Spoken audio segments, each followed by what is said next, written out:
Sige po, tay.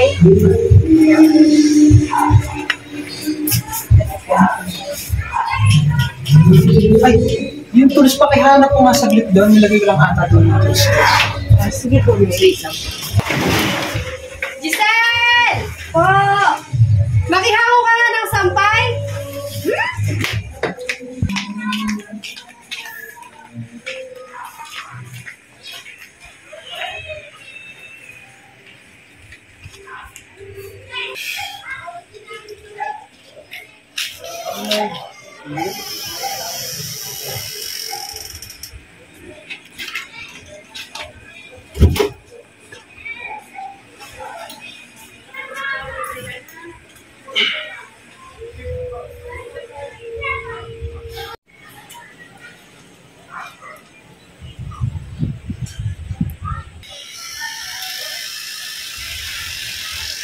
Ano anak, kamusta yung pakaramdam mo? May masakit pa ba sa'yo? Ano yung nararamdaman mo? Okay lang po, tay. Sigurado ka? Sabihin mo na sa mama mo kung ano yung masakit sa'yo ha. Anak, Giselle? Pwede ko makibantay mo naman. Para tulungan mo naman. Mga pakaramdam mo. Para yung nagtrabaho, late na ako.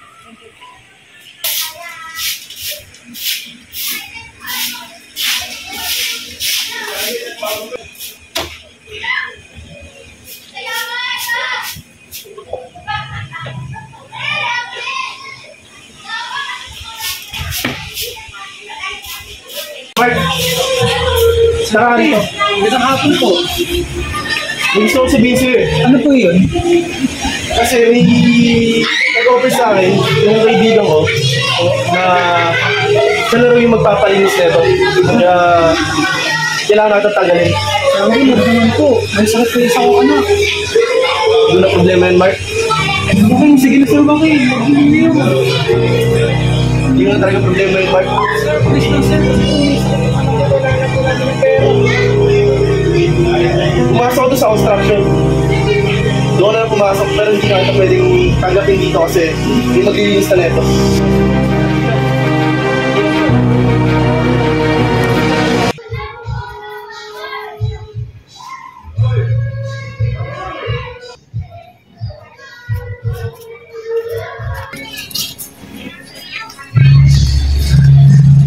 Kaya at may Paano yan na? Basta yung ayos natin, tapos sa tulad pa ako sa trabaho, papapasang yung problema natin. Kaya ano na lang tayo, makakaraos din tayo. Pero kailangan ko nang gawa ng paraan para mapacheck up na natin yung anak natin. Mukhang lumalala na kasi yung lagay niya eh. Ano talagang nagay? Tumataas yung lagnat niya. Kailangan natin mapacheck up si Marga. Nakakatawa ng pera.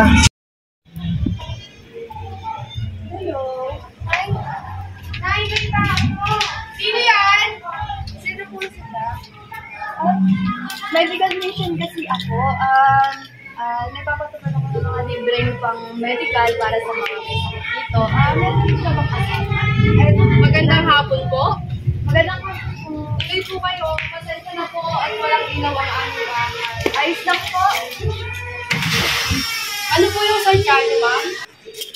Nay, kamusta po kayo pati po ang inyong anak? Okay lang po kami, Doc. Pero po isa ko pong anak, meron po siyang nararamdaman. Iha, kamusta ka naman? Anong nararamdaman mo? Gusto nga po yung pakiramdam ko, Dok.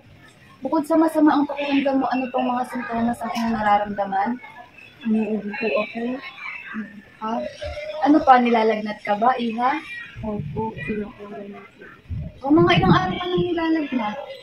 Hindi isang linggo na po. Naku, ang tagal na pala.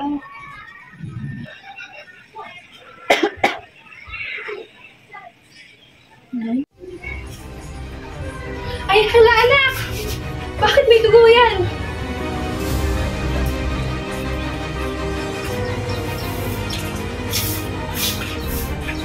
Sir Joaquin. Yan. Baka pwede po ipasok mo po ulit sa trabaho. Kailangan ko lang po ng pera ngayon. Sakit po yung anak ko eh. Talaga? Sir, parang awin na po. Kailangan ko ng trabaho ngayon. Ano ba yung kailangan mo? Yung TV po kasi ata yung anak ko eh. Ganito kasi, nakausap ko na si Sir Joaquin. Bibigyan niya daw tayo ng pera. Pero kapalit nun, yung anak natin si Giselle. Ano sabi mo, Tay? Pumayag naman ako. Huwag kang mag-alala. Magiging ligtas at maayos naman yung anak natin dyan. Mabait naman si Sir Joaquin. Sige, kung ano yung naging pasya mo, paniniwalaan kita, susuportahan kita. Basta gusto ko lang maging ligtas yung anak natin. Pagpawiin din natin siya. Magkatrabaho na ito, papalitan natin yung perang hinarap natin.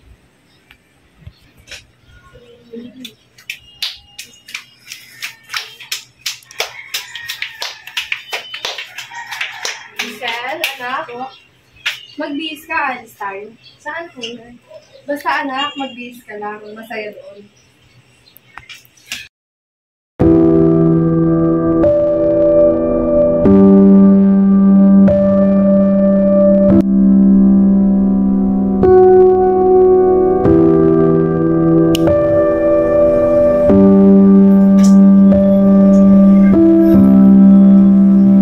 Wow, ang ganda naman po ng bahay ninyo, sir. Talaga? Nagustuhan mo yung bahay ko? Opo. Oh, nandito na pala yung mga magulang mo eh. Sila Mark? Teka lang ha, may kukunin na ako, may bibigay ako sa'yo. May regalo ako sa'yo ha. So ito, iPhone 13. Binila kita ng iPhone 13 para sa'yo. Wow, totoo po. Kasi, dito ako natitira. Opo, sir. Sir, di, okay na lang. Okay na lang itawag sa akin ha. Lahat ng pangarap ko, tutuparin ko. Lahat ng gusto mo, ibibigay ko sa'yo. At kapag naging mag-asawa na tayo, ituturing kitang prinsesa. Kayo naman po, parang magbuhay sa tatay, mapagbiro. Alam mo, Giselle, hindi ako mapagbirong tao. Hindi ako magaya nila papa ko.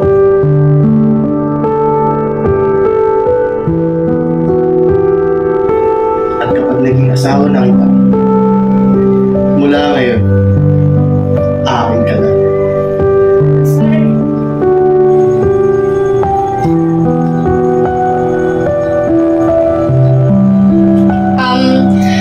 Sir, yung napag-usapan po natin, nakaayos na po ba?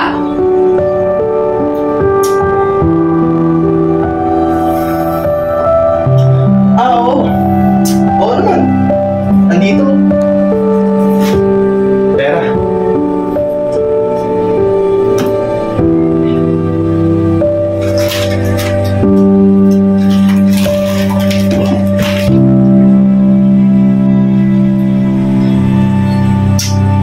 Basta, wala nang kurungan to ha.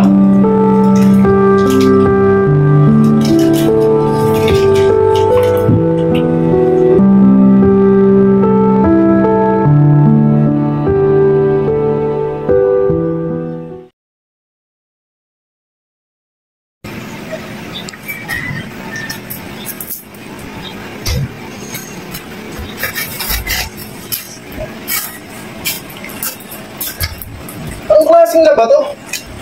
Ha? Ano lagay mo dito? Bakit ganito yung damit? Hindi ka mo marunong? Ha? Ayusin mo yung trabaho mo next time ha? Ayoko na ganito, naiintindihan mo? Hindi marunong?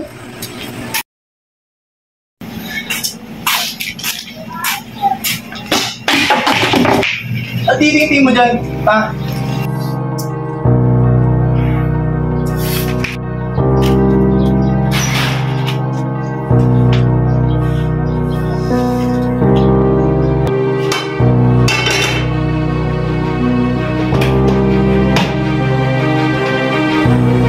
Hindi ka man lang nagluto ng pagkain natin?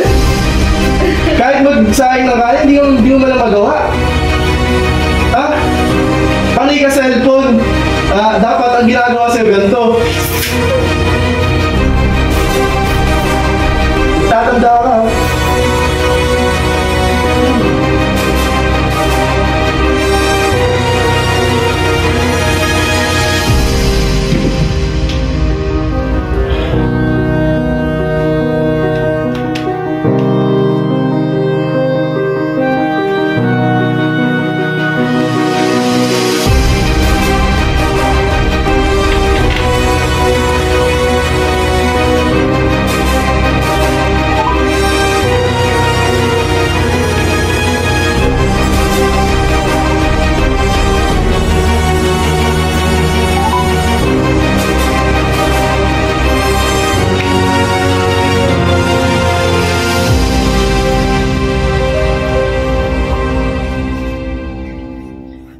Anong ginagawa mo?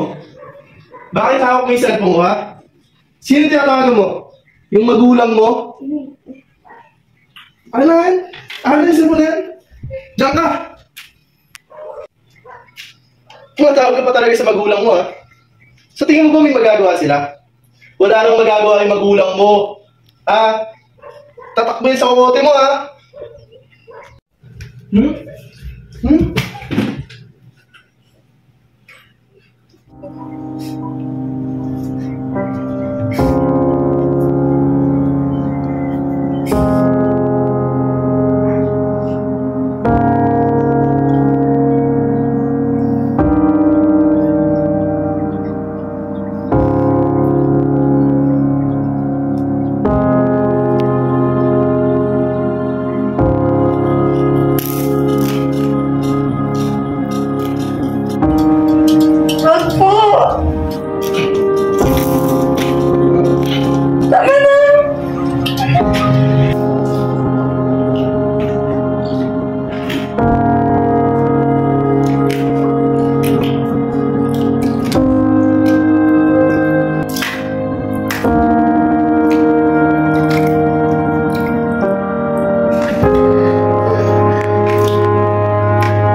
Sige, dahil ayos naman na yung kalagayan ng anak mo magaling na siya.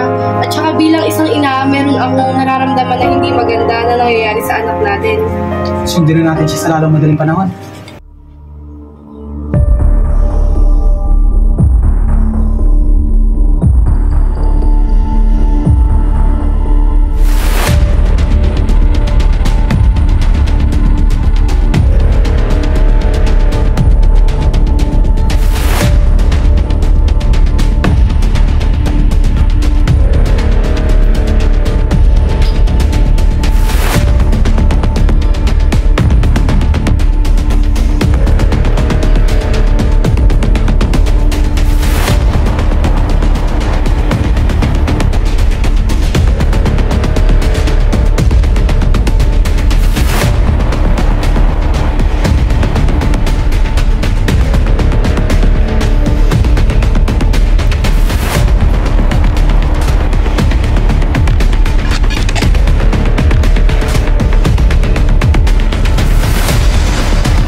Wala pa. Pero... Nasaan?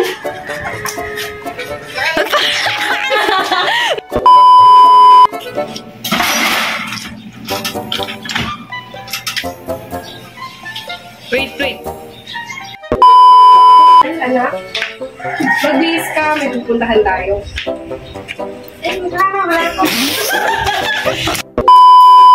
Saan?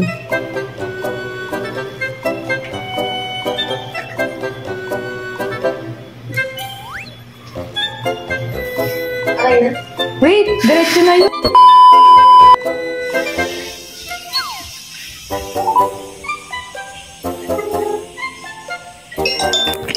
Teka, di ko na silent. Ayun. Isa pa. Di ko na silent. Nalimutan ko.